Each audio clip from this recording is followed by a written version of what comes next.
Back, America. Biden mishandled more papers, and it's given Democrats the vapors. So could documents be the last straw for America's senile grandpa? Following the White House admission that more classified documents were found at President Biden's Delaware home, it seems even fellow Dems admit it's worth a thorough investigation, right? And that includes Adam Schiff, a guy normally less interested in the truth than Madonna's plastic surgeon. Nah. So does he think appointing a special counsel was the right move? I do think it's the right move. Is it possible that national security was jeopardized? I don't think we can exclude the possibility without knowing more of the facts. We have asked for an assessment in the intelligence community of the Mar-a-Lago documents. I think we ought to get that same assessment of the documents. Holy crap. Did our least favorite Martian just say Biden should be treated the same as Trump? Is that even possible? Hey, everybody, Joe Biden gets peed on by Russian hookers. Boy, would that make Hunter jealous. But Schiff's not the only one. Democratic senators and sycophants are now turning on Joe. Classified documents are to be taken seriously, and they are to be handled with a great deal of care. Nobody's above the law. By stumbling and bumbling around, by not getting their timeline right, but he's still saying unknown number of documents found in Biden's garage. No more unknown. Amateur hour is over, and they just mishandled it from day one because, again, I'm only saying it because it's true. Only saying it because it's true. Excellent reasoning, Beavis. No. It is Beavis. I keep switching them up. Morning Joe should spring for some name tags, frankly. Finally, CNN's Jim Acosta accusing Republicans of doing exactly what the Dems have been doing since the Big Bang.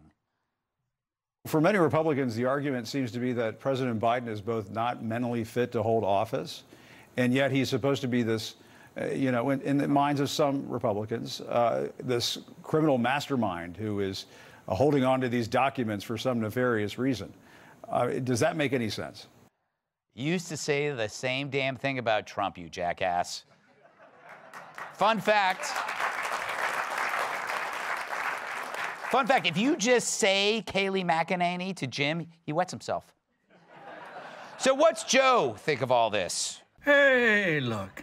No, you can't commit a crime if you don't know that you're committing a crime. And I don't even know what, I know there's a box in my garage, but I keep my garage locked.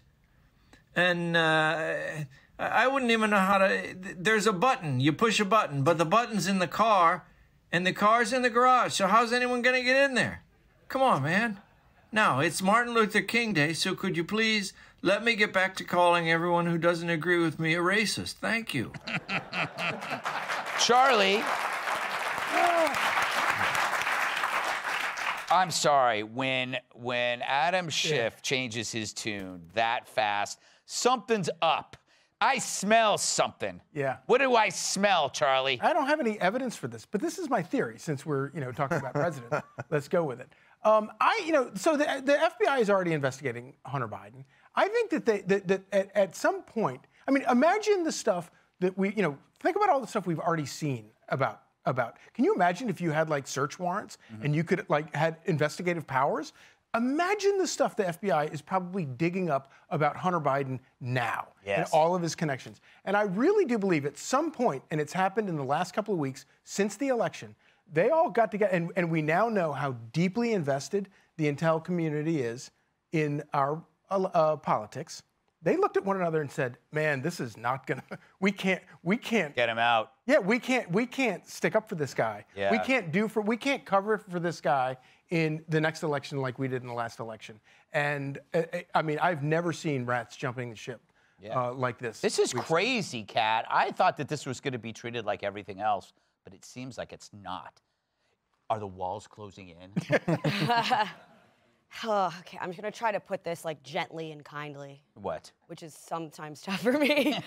I just don't, of course they would be doing this, because why are they going to go out of their way to protect Joe Biden? because, you know, they're worried that, oh, this is such a shame that this is happening. It's going to cut short what would be a long, promising political career. He's been in politics just about the amount of time that United States has been a country. Right. That's actually, I did math too. That is actually a fact. So, I mean, regardless of whether they decide to hitch themselves to this wagon or not, the wagon's not going much further. Right. So I think it's one of the easiest things in the world for them to do, to say, yeah, this is bad, because I mean, he's really old. He's doesn't seem to be up to the task of being president, nor has he been the entire time. So I don't know, like, it's the opposite of jumping on a bandwagon. To be like, yeah, no, you're right. This is terrible, because there's no good that can come from staying by his side. Yeah, you know, I used this analogy before, Joey. It's like when all of a sudden the popular kid in school has done something really embarrassing and everybody just lets him, you know, suffer alone in isolation. That never happened to me. I got punched in the face by a girl in the bleachers one time, and I was not popular for a couple of weeks after that. Yeah. Matter of fact, I might not have ever been popular to begin with. Yes. I don't remember. Block that part out. Hey, listen, Jim Acosta, nobody thinks this dude is a criminal mastermind. No. We think he's an idiot. We think he's so much of an idiot that he takes care of his crackhead son that leaves his laptop everywhere with all the evidence on it. As a matter of fact, he's admitted to most of he's done. I mean, he stood in front of us and told us that he made a deal to get Ukraine's equivalent to an investigator out of office. He's told us about the things he's done. We're just all sitting here twiddling our thumbs in amazement that people like Jim Acosta just don't care, because anything is better than Trump in their religion, and they're coming, you know, as my mama would say, Jesus is coming back. Like, it's reckoning. It's time to think about what you've been worshiping this whole time. Martha, Jesus is coming back. What I take away from this turn of events that you guys are all talking about is this might be really bad if we need it to be.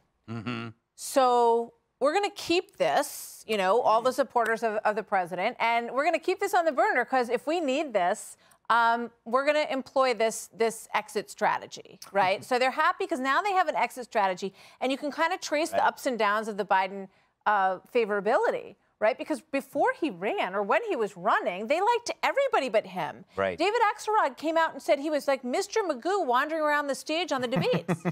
He said he has no idea where he is, and he shouldn't be doing this, something to that effect. Then after the midterms, he's just like, oh, Superman, right? Yeah.